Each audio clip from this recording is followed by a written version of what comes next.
C'est l'heure de vous informer sur Congo 26 Télévision. Voici les principaux titres de cette grande édition. Réforme judiciaire contestée, les magistrats exigent le rapport original des États généraux de la justice. Au cours de leur assemblée générale extraordinaire des restitutions des assises du centre financier de Kinshasa, leurs syndicats ont décidé d'aller remettre le rapport au Parlement, au gouvernement et au président de la République et en même temps poursuivre en justice le rapporteur de ces assises, Aimé Kilolo Moussamba, pour faux en écriture. La pluviométrie abondante dans la partie ouest du pays et ses conséquences à Kinshasa, l'inondation de la rivière Djili plonge les maraîchères de Kingabwa en détresse. Leurs champs dans ce quartier sont dévastés par les eaux. Elles lancent un cri de détresse. Et puis l'éclairage public dans la ville pose un sérieux problème. Les lampadaires hors service replongent les artères dans l'obscurité avec les conséquences à redouter dans la circulation routière. Nos reporters ont fait le constat. Après les titres, mesdames, messieurs, voici le développement. D'abord, cette nouvelle, c'est sur une note de déception que le Léopard clôture la campagne pour la Coupe d'Afrique des Nations Maroc 2025. Les hommes de Sébastien Desabre ont été battus par l'Éthiopie 2-1 au stade des Martyrs de la Pentecôte de Kinshasa en présence du président de la République Félix-Antoine Tshisekedi. Nous y reviendrons dans nos prochaines éditions. Après la restitution des travaux des États généraux de la justice ce mardi dans la salle d'audience de la Cour d'appel de Kinshasa-Gombe par les principaux syndicats, les magistrats, l'Assemblée générale extraordinaire des magistrats congolais ont décidé de continuer leur combat sur deux fronts. D'abord le front syndical à travers un permanent avec les autorités compétentes dont les magistrats suprêmes à qui ils promettent le rapport original des États généraux de la justice, et puis le front judiciaire avec la poursuite du rapporteur des travaux des États généraux de la justice, Aimé Kilolo Moussamba, pour faux en écriture. Les leaders des principaux syndicats ont déclaré que l'heure est venue pour que les magistrats jetés en pâture de manière intentionnelle puissent s'affirmer en tant que magistrats. Ils ont appelé leurs collègues à l'unité et à la cohésion. Leur version originale du rapport des États généraux de la justice, ils promettent de la déposer auprès des présidents des deux chambres du Parlement, la première ministre et les présidents de la République. À ces deux fronts, les magistrats ajoutent le volet communicationnel, car leurs détracteurs utilisent plus les médias pour les livrer à la moquerie populaire. Révision ou changement de la Constitution, ça chauffe dans la ville haute. Les avis convergent et divergent parmi les acteurs politiques et ceux de la société civile. Le mouvement citoyen Lutte pour le changement, Lucha, a donné de la voix. Ces ténors rappellent à Félix-Antoine Tshisekedi que l'actuelle Constitution a été rédigée par les Congolais et non pas par les étrangers comme prétendu. Je vous propose un extrait de cette déclaration dans ce propos recueilli par Trésor Kabongo. La Lucha exprime sa ferme opposition aux manœuvres sournoises et irresponsables du président Félix Tshisekedi et son parti politique de vouloir modifier la Constitution dans l'objectif de s'éterniser au pouvoir au-delà de 2 mandats. La Constitution de la République démocratique du Congo, dans son état actuel, est le fruit des luttes ardues et des sacrifices énormes de plusieurs Congolais, dont des militants de l'UDPS.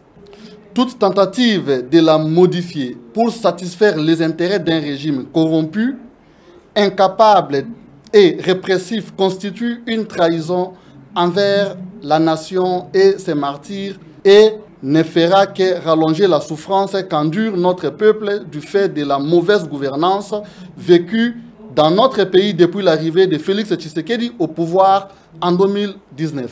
Les récents propos de Félix Tshisekedi, qualifiant notre Constitution qu'il a juré de respecter des textes d'étrangers à Kisangani et alléguant à tort qu'elle impose de céder une partie de notre territoire national à Lubumbashi, traduisent une ignorance inquiétante et une tentative grossière de manipulation.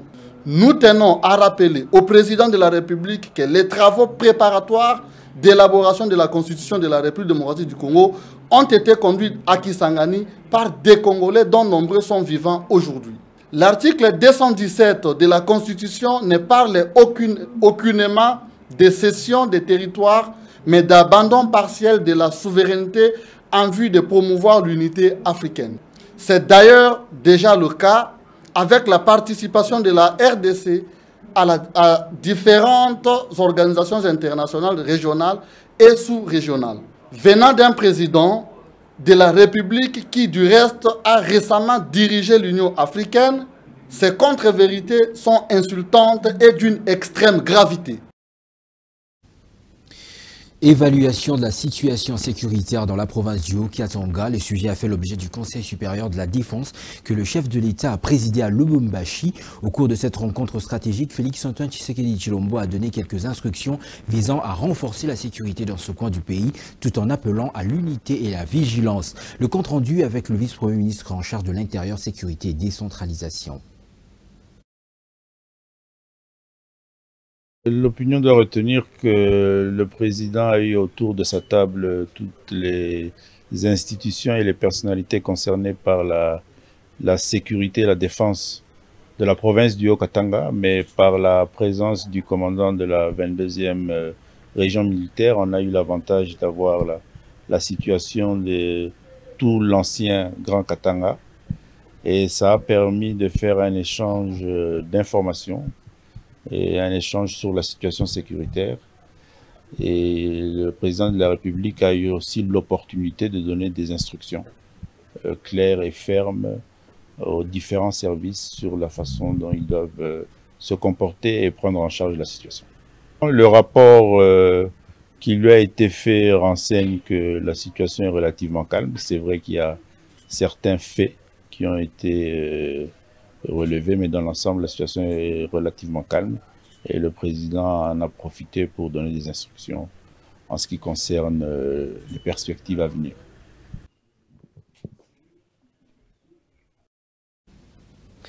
Après le Katanga, le président de la République a atterri dans la province de Lomami, du Haut-Lomami plutôt, où il a visité lundi la cité de Kanyama-Kasese. Il a inspecté la stratégie nationale de réhabilitation agropastorale et a constaté des progrès réalisés, incluant la réhabilitation d'un aérodrome par le service national. Une politique marquant ces nouveaux efforts dans l'évolution de l'éducation et la réinsertion des jeunes. Ebenezer Bwanga Wenamoyo. Arrivés au centre d'encadrement et d'instruction où sont accueillis les jeunes bâtisseurs pour leur rééducation et leur instruction, le chef de l'État les a encouragés à persévérer et dans la nouvelle voie d'apprentissage de l'amour du prochain et de l'amour de la patrie. Sous la conduite du général Jean-Pierre Kassongo Kabouit, les présidents de la République, à tour, visitaient les différents ouvrages dans l'aérodrome réhabilité par le service national. Par la suite, Félix Tshisekedi s'est rendu à Kasese, où il a visité les centres hospitaliers, une autre école, œuvre des bâtisseurs et un échantillon de bœufs qui sont élevés dans ces centres. Les meetings prévus sur place n'ont pas eu lieu à cause de la forte pluie qui s'est abattue sur Kanyama. En plus de son activité habituelle de la production agro-industrielle, le service national a ouvert depuis le début de cette année 2024 une nouvelle branche de ses activités consacrées à la production des bancs et meubles de bureaux fabriqués par ses bâtisseurs en faveur des établissements scolaires publics. Au cours de cette année, le service national a déjà remis plus de 1500 bancs aux établissements scolaires et universitaires de la ville-province de Kinshasa. Le service national s'est lancé aussi dans l'assainissement, la construction et la rénovation de bâtiments publics, à l'instar de la maternité de Kintambo à Kinshasa. Il s'y est de rappeler que le président de la République, Félix-Antoine Tshisekedi Tshilombo, est depuis samedi 16 novembre dans l'est de la République démocratique du Congo, en séjour de travail. Alors que la production du zinc à la mine de Zico à Kipushi est relancée, la problématique de la sécurisation des sites miniers se pose et d'aucuns en appellent à une action urgente pour protéger les minerais. En réaction, le gouvernement est instruit par le chef de l'État, président de la République, de la mise en place d'une stratégie pour éviter le pire. L'instruction a été donnée lors d'une rencontre à laquelle ont pris part les ministres de la Défense, des Mines, des Hydrocarbures et celui de l'Intérieur. Suivez le compte-rendu. Ici, je peux aussi souligner le fait que les ministères concernés, hydrocarbures, mines, défense, autour du ministère de l'Intérieur, nous sommes en train de mettre en place une stratégie, une nouvelle stratégie sur les instructions du président de la République pour la sécurisation des sites miniers.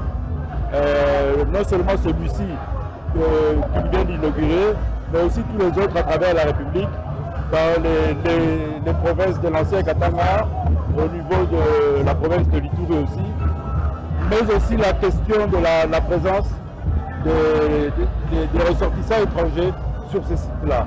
C'est une problématique qui est prise en charge par le gouvernement et je crois qu'au fur et à mesure qu'on avance, c'est ça qui encourage les investisseurs à venir s'implanter et y mettre de leurs moyens pour faire en sorte qu'avec eux et le gouvernement, nous puissions exploiter au bénéfice de nos populations ces mines. En prévision de l'exercice 2025, l'Office de gestion du fret multimodal a tenu hier lundi sa session budgétaire. Les travaux qui devront durer une dizaine de jours ont été lancés par le directeur général de cette entreprise publique, William Kazumba Mayombo. Reportage.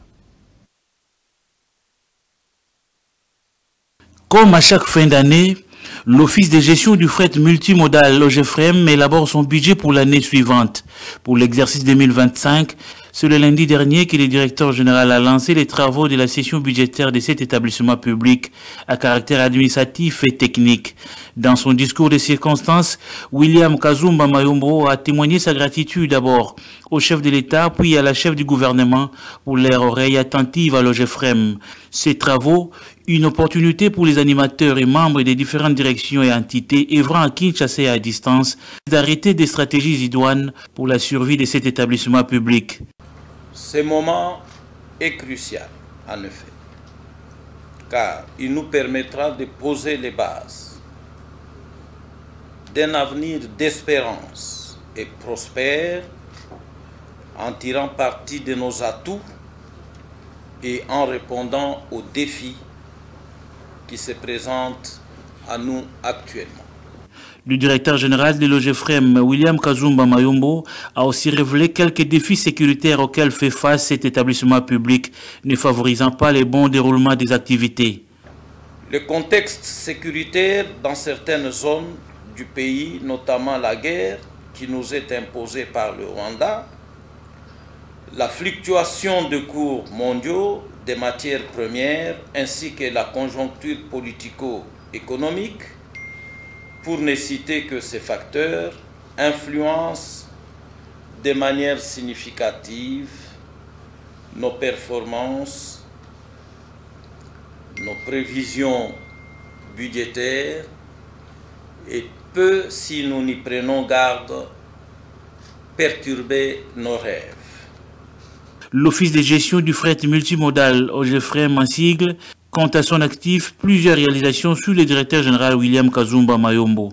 Cet établissement public s'est assigné comme mission de défendre les intérêts des opérateurs économiques, importateurs et exportateurs appelés chargeurs et de leur offrir des facilitations dans le commerce international. Le manque d'éclairage public est un des problèmes majeurs auxquels est confrontée la ville de Kinshasa. Après l'installation des nouveaux lampadaires, il y a quelques mois, la ville est replongée rapidement dans l'obscurité, suscitant d'inquiétudes chez les usagers. Qu'est-ce se passe-t-il réellement? Tentative de réponse dans ce reportage signé Steve Bonyemé et Flore Mwambana. Installés il y a quelques mois sur plusieurs artères de l'humidité, ces lampadaires à l'heure neuve sont à ce jour, pour la majeure partie moins d'une année après, hors service. Les constats sur le terrain laissent à désirer. L'éclairage public, censé participer à la sécurité de la population et à ceux de la route, a cédé la place à l'obscurité ainsi qu'à son cortège de malheur. Les témoignages des usagers de certaines voies publiques concernées rivalisent d'ardeur sur les causes réelles de cet état des choses. Pour certains, ce sont des lampadaires hors service qui ont été installés, alors qu'une autre opinion pense que le problème réside au niveau de l'absence de l'entretien. Il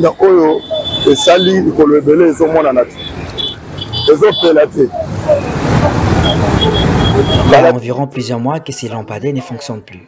Samedi dernier, un accident se produit. Un chauffeur de bus a percuté deux personnes qui traversaient car il n'arrivait pas à les voir en raison de l'obscurité. Même s'il y a une volonté d'améliorer les choses, sans suivi ni entretien, rien n'avancera. Nous demandons à nos gouvernants de trouver une solution immédiate.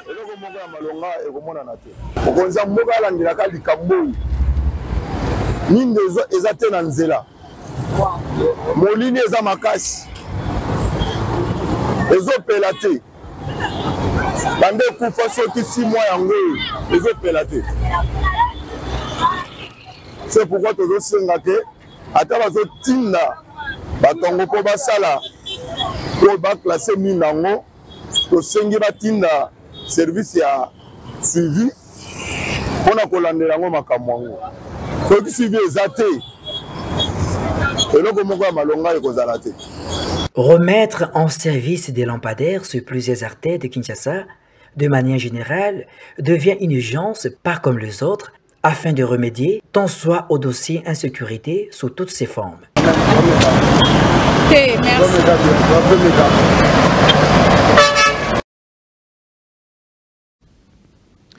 À Kingabwa, dans la municipalité de Limete, les femmes maraîchères œuvrant dans cette partie de la ville lancent un cri de détresse à cause de leurs plantations qui sont au péril suite aux inondations de la rivière Ndjili. Didier Ilunga était sur place cet avant-midi. Menacées par les inondations, conséquences des pluies qui se sont abattues successivement sur la ville de Kinshasa, les femmes maraîchères du quartier Kingabwa, dans la périphérie de Limete Angwele, lancent un SOS en direction des autorités publiques.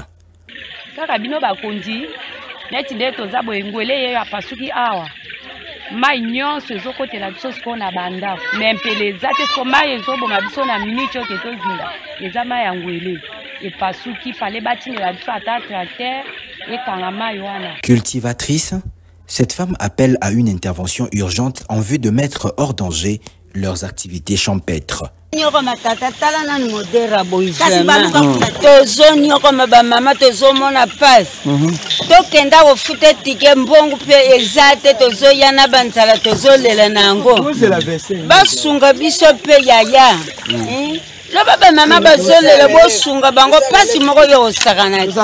Le malheur des uns faisant le bonheur des autres, les jeunes de cette partie de Limete, propriétaires des pirogues, ont sauté sur l'occasion, faisant du malheur de ces maraîchères leur gagne-pain. La traversée en pirogue en vue d'atteindre son champ est fixée à 200 francs congolais.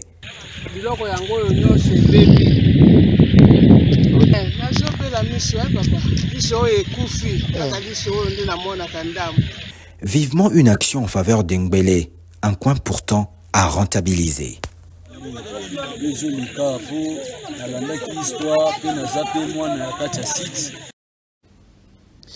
En Afrique de l'Est, plus précisément en Tanzanie, un immeuble s'est effondré le week-end dernier dans le grand marché de Kariakoo.